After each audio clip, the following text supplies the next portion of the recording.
And I'm at the home of Mr. Jerald Lang, and we're going to talk about the German POWs in Waycross and in World War II. He has some experience with that, so this is actually an eyewitness, if you will, account of his memories about the POWs and the German POWs in Waycross. And I understand, Mr. Lang, you were just tell me, say your name, Mr. Lang. You know, I'll get it right. Well, I was stationed out here. I came in March of 1944, and of course I was in a barracks. I was in what's called a sub-depot outfit. In fact, we were the ones that were in the. You know what I've got to do? I've got to turn the record button. I'm sorry. No, that's me. I've got to turn the record button on. But I'll just talk. No, it's on. It's on. I'm sorry. It's on. Excuse me. It's on. Testing. It's on. I'm sorry. It's on. Okay. I forgot to turn it on. And I was stationed out here, and all I can recall of the prisoner of war camp is when you come into the field there in the base. There's a road that turns. The first road that turns to your left. You went all the way down there, and instead of circling on around, you went another little bit further. And on the left, they had a compound where they kept the prisoners of war. And I believe there was somewhere between 20 and 25 is all they were. And they were only used to pick up trash and all. They were not generally used up throughout the whole base. The rest of us, we did our own cleaning and all that. And but that's basically about all I remember of the POWs. Of course, I was only there 13 months. Out here at the Waycross Army Air Base, and then I left here and went out overseas. And the 13 months was like, when did it end, like 45, 46, or when left here in 1945 on the day Franklin Delano Roosevelt died. Yes, sir. Because so I got it. Actually, 45, 46 was when the war ended, right? The war ended in 1945. 1945. Actually, on August the 13th, I believe it was already the 14th of August when the actually war was over. They dropped the bomb, you know. And I was at Okinawa at that time. So, and was this an Army base or an Air Force base? This Army Air Corps. That's before they had the Air Force. Okay. And it was the Army Air Corps. And when I went out here, we had originally they had P-40s, and we were the main maintenance outfit. We were the major mainers when we did the major work on the airplanes. And then in the early spring of that same year, 1944, they built this large hangar out there that they've got out there today. And I and my group moved into it that spring, and I was what I call an aircraft sheet metal worker.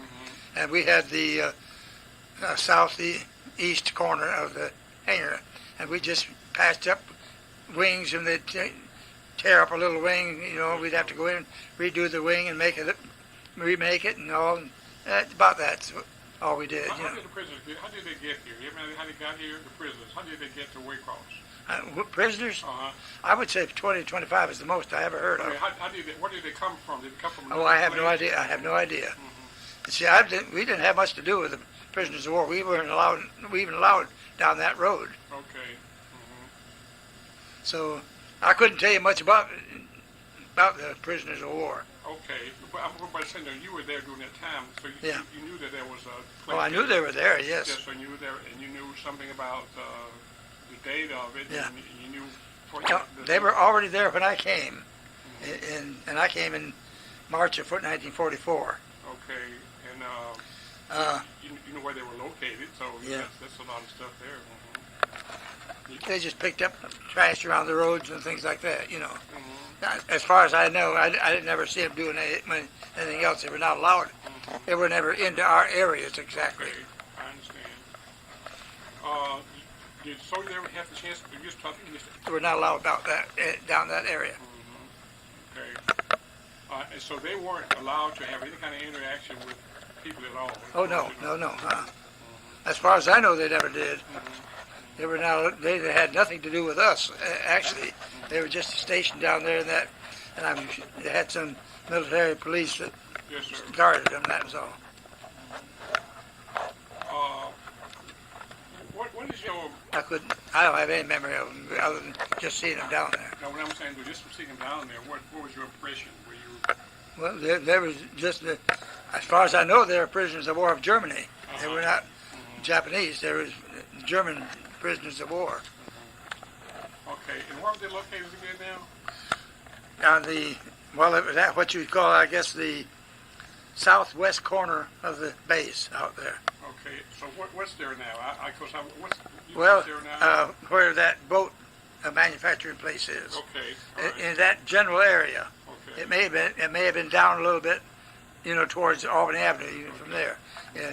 As far as I can remember, they didn't have that double road Okay. down through there, but Did that building have a name or anything like that, the way they were?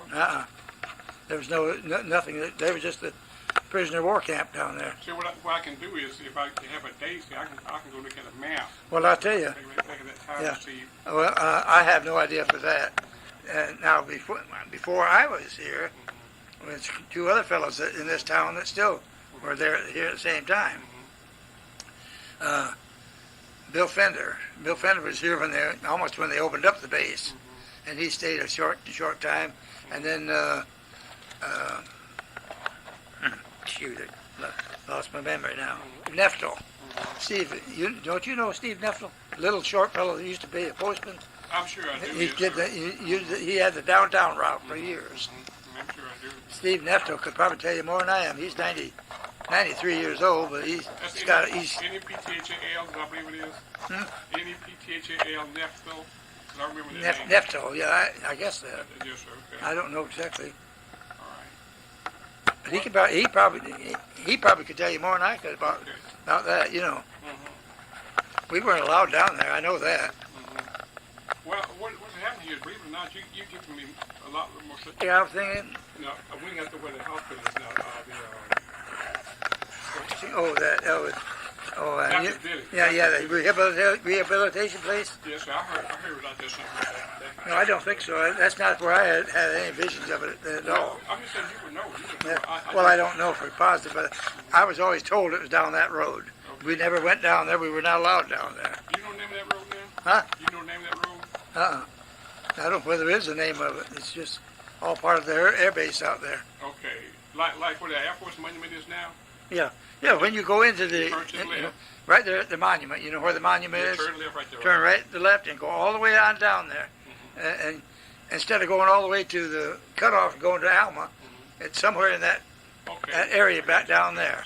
So evidently the road is still there. I just got to find out. It's where the boat is and Okay, the gotcha. mobile home Yes, place. sir. I got you. Okay. It's down. I have no idea exactly where. As I say, I know where it is now. we weren't allowed down there. Yes, I know where it is now. Well, that's good. Okay. And what was your... I was never down there. We had no contact with them at all. Okay. We were not allowed. I mean, that was just they were down there, the other side of the motor department. Was that kind of stories you heard about them? Any No, stories never you heard about anything about them. Just they were there, and I didn't know when they came or when they left. Of course, I was gone from here.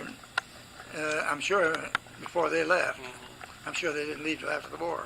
I think they left. I think it's 45, 46. I think with the war. I'm sure they closed the space at the end of 45.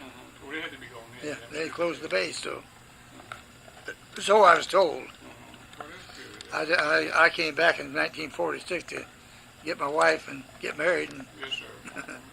That's a memorable time, wasn't it? yeah. Well, I came back after the war and came back and got married and took her to Michigan for 5 years. And we came back here in 1951. Okay.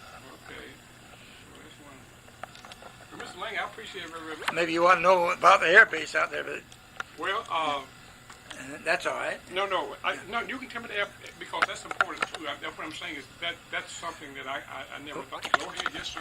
Well, let me tell you something about Yes, it. sir. As you go into the air base and you come to that corner, you go on straight, and the first one road goes off to the airport, where the current airport. That's correct. And just beyond that, I would say 200, 300 feet, there was a large gymnasium. That was our gymnasium for the base. And you go a little bit further where the Ware County Fire Department used to be. Yes, sir. That was PX. I know exactly what you're talking And and my first barracks out there was right across the street from the PX. about. And on the other corner was our headquarters for the sub depot. Then you go a little bit further beyond the PX, and there was a chapel. We had a church. And right at the very end, as you made a turn, there was about 4 or 5, maybe 6 buildings that was the hospital area. And then just as you went out around the curve, the next barracks was officers. That's where they stayed. They had their own swimming pool. We didn't have a swimming pool. And then that was it. Of course, where the monument is today, on that side of the road, I know where it is. all that in there, that was all woods, but there's a lot of little barracks all through in there. And there was, I think, 3 other companies besides the sub depot stationed out here. And they were the ones that had pilots or training. They trained to fly P-40s and P-51s and all. And it was interesting to stay here, but about 10 years ago, so you picked up that monument out there. What? I can't remember the date, to be honest with you. I was there. I got some video there. Oh, I got pictures of it too. I mean, I was the treasurer of it. I took in every penny of that money. And we took in $26,000 dollars. And then the flagpole I had, the company paid for that individually.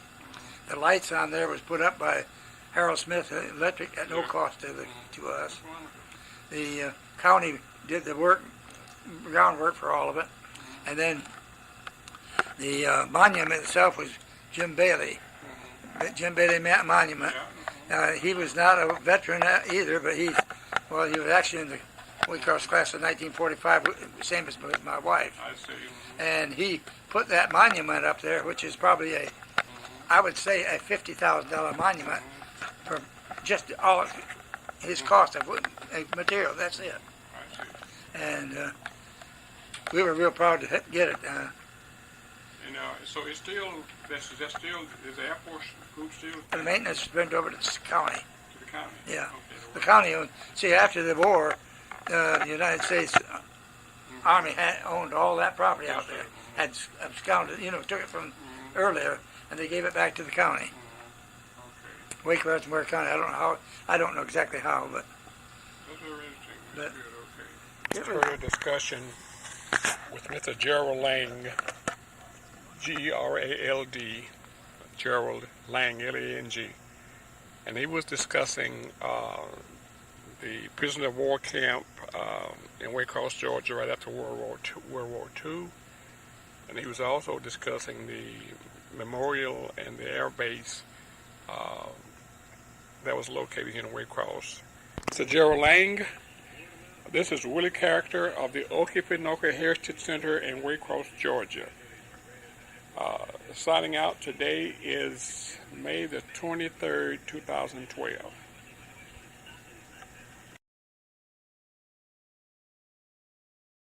And I'm at the home of Mr. Jerald Lang, and we're going to talk about the German POWs in Waycross and in World War II. He has some experience with that, so